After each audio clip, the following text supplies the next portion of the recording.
नमस्कार, मैं सुनील जयाल। आप देख रहे हैं प्रगति मीडिया उत्तराखंड। और आप सभी दर्शकों से निवेदन करेंगे कि आप हमारे फेसबुक पेज प्रगति मीडिया उत्तराखंड पीजे और यूट्यूब चैनल प्रगति मीडिया उत्तराखंड सुनील जयाल को सब्सक्राइब और फॉलो ज़रूर करें, जिससे कि आप सभी को हम अपनी क्षेत्र की जो खबरें हैं, विभिन्न प्रकार की जो खबरें आप लोगों को पहुंचाने की कोशिश करते हैं, आप सभी उसको देख सकें।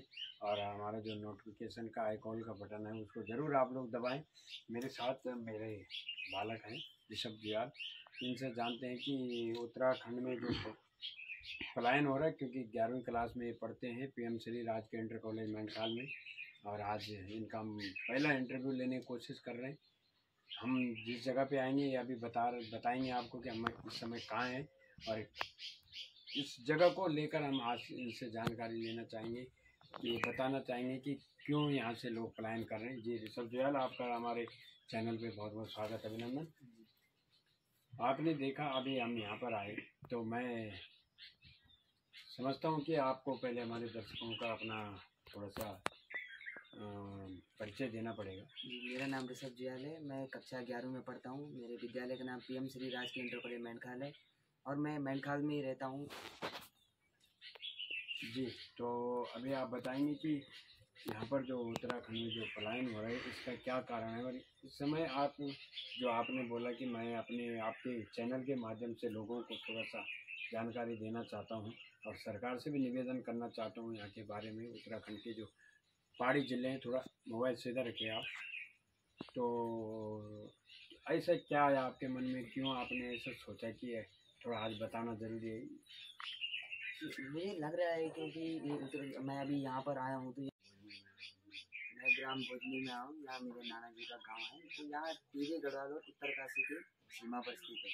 तो जो यहाँ का विकास खंड है और तहसील है वो टिहरी जिले में आते हैं, थौलधार और कंडीसौर में। लेकिन जो इनका बाजार और अत्यधिक काम में होते हैं वो सब चिन्यालीसौर में होते हैं। और यहाँ मैं आया तो मुझे यहाँ अजीब सा लगा, क्योंकि यहाँ बहुत से कम लोग हैं, लेकिन यहाँ का वातावरण बहुत ही अच्छा है और यहाँ रहने लायक स्थान है। लेकिन यहाँ फिर भी बहुत कम लोग दिखते हैं, तो इससे मुझे एक अजीब सा लगा कि ये पलायन क्यों हो रहा है।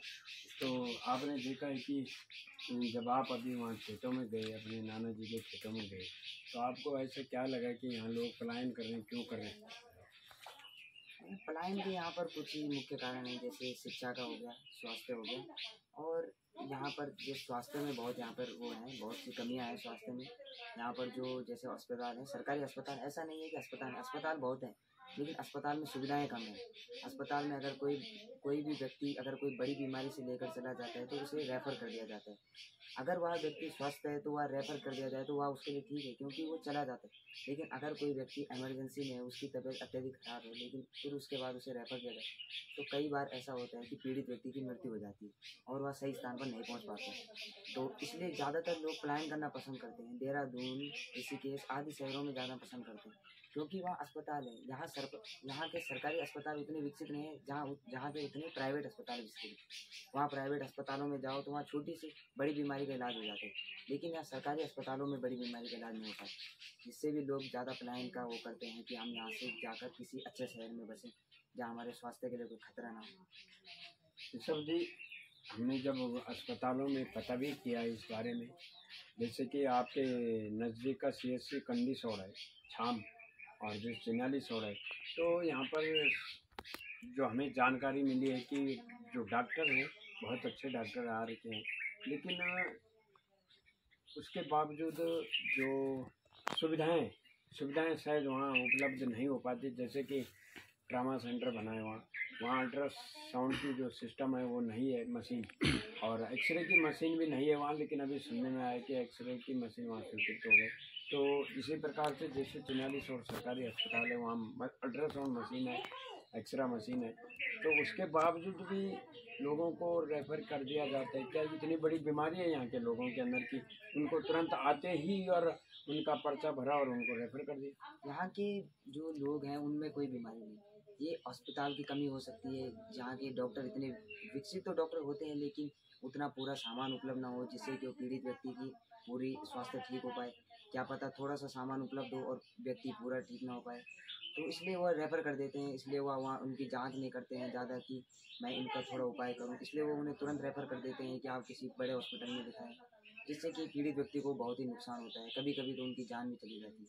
जी, तो ये उत्तराखंड की जो स्वास्थ्य सेवाएँ हैं, स्वास्थ्य सुविधाएँ हैं, इनको लेकर आप सरकार से क्या कहना चाहेंगे?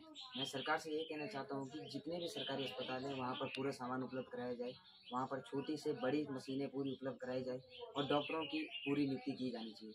वहाँ पर छोटे से लेकर बड़े डॉक्टर तक हर डॉक्टर उपलब्ध होना चाहिए। जी, शिक्षा की जो व्यवस्था है, शिक्षा पर आते हैं तो आप 11th क्लास में पढ़ रहे हैं और सरकारी स्कूल में आप पढ़ते हैं, और जिस स्कूल में आप पढ़ते हैं वो इस वर्तमान में पीएम श्री की योजना में अधिकृत है। तो आपको क्या लगता है कि उत्तराखंड के विशेष करके जो पहाड़ी जिले इनकी शिक्षा व्यवस्थाओं में आपको क्या नज़र आता है, क्या दिखता है? मैं स्वयं एक सरकारी स्कूल में पढ़ता हूँ जिसका नाम पीएम श्री राजकीय इंटर कॉलेज मेंढखाल है, और मैं अपने स्कूल का बताऊँ तो हमारे स्कूल में एक फुल प्रेस प्रधानाचार्य की नियुक्ति अभी नहीं हुई है, और वहाँ पर एक मतलब सहायक प्रधानाचार्य के रूप में एक सर हमारे काम करते हैं, और शिक्षक की भर्ती तो है पूरी है, लेकिन अगर फुल प्रेस प्रधानाचार्य हमारे स्कूल में उपलब्ध हो जाए तो हमारा स्कूल काफ़ी तरक्की करेगा।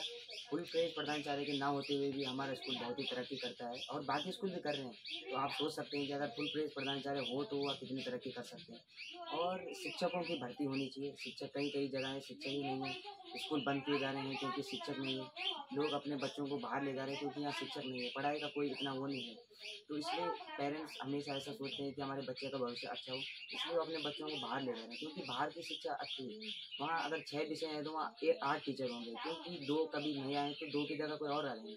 लेकिन हमारे स्कूल में कई सरकारी स्कूलों में 8 विषय होगी तो 5 ही टीचर होंगे, साइंस का टीचर ही इंग्लिश पढ़ा रहा है, तो ऐसा नहीं होना चाहिए, इससे बच्चों की शिक्षा पर बहुत ही प्रभाव पड़ता है। तो शिक्षा और स्वास्थ्य पर जो आपने अपने विचार रखे, बहुत अच्छे विचार आपने रखे, और हम प्रदेश के सभी युवाओं से कहना चाहेंगे कि आप लोग भी अपनी शिक्षा और स्वास्थ्य को लेकर समय समय पर लोगों को जागरूक करें।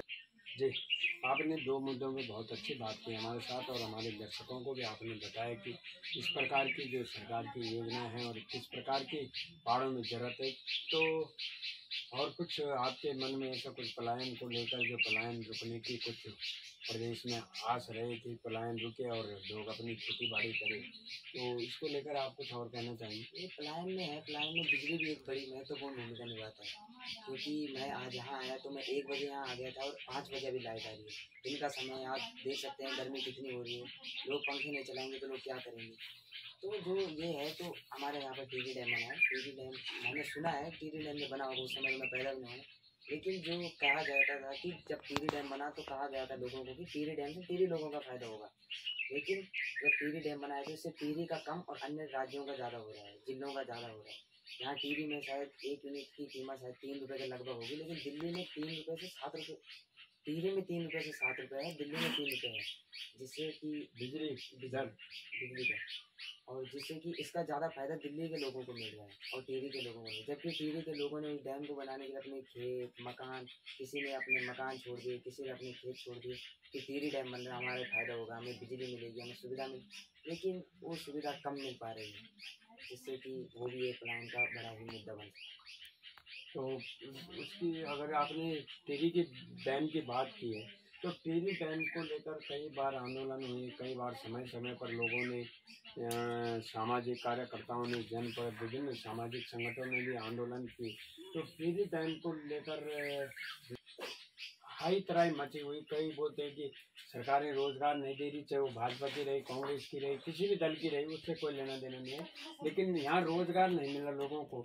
तो इस रोजगार को लेकर आप क्या कहेंगे कि जबकि काफ़ी सारा रोजगार है लेकिन रोजगार मिल नहीं रहा, तो इसका क्या मसला है? उत्तराखंड में रोजगार की बड़ी कमी, ऐसा नहीं है, सरकार बहुत सी नीतियाँ निकालती है, जैसे वीरचंद्र सिंह गढ़वाली हो गया, होम स्टे हो गया, कई गौशालाओं पे भी कई कई वो हैं, लेकिन जो यहाँ के जो लोग हैं उनकी आर्थिक स्थिति अभी इतनी मजबूत नहीं है कि वो उस पर वो कर सके। तो बहुत से इसमें मेन जो मुद्दा है वो है कि यहाँ के लोगों की आर्थिक स्थिति अभी इतनी मजबूत नहीं है कि वो उन सरकारी नीतियों में भाग ले सके। सरकार को क्या ऐसा कदम उठाना चाहिए जो यहाँ के लोगों को रोजगार अधिक से अधिक उपलब्ध हो? जी, जो सरकार को यहाँ पर जो मूल निवास की जो वो है, मूल निवास 1950 उसको यहाँ पर वो करना चाहिए, क्योंकि सरकार बहुत सी नीतियाँ लाती है, उसमें यहाँ के लोग कम और जो बाहर से आए हुए लोग हैं वो ज़्यादा प्रतिभा करते हैं। और सरकार सोचती है कि वो उत्तराखंड मैं हूँ, मेरा खुद स्थायी प्रमाण पत्र बना हुआ है, और जो बाहर से नेपाल का जो कोई भी बच्चा आएगा उसका भी स्थायी निवास बना हुआ है, तो उसमें और मेरे में कोई फर्क नहीं है। वो भी ऐसा अगर वो कहीं प्रमाण पत्र होगा तो वो भी उत्तराखंड का ही दिखेगा और मैं भी उत्तराखंड का ही दिखूंगा। तो जो सरकारी, अगर मेरी आर्थिक स्थिति मजबूत नहीं है तो मैं उस पर भाग नहीं ले पाऊंगा, लेकिन अगर उसकी आर्थिक स्थिति मजबूत है तो उस पर भाग ले पाएगा।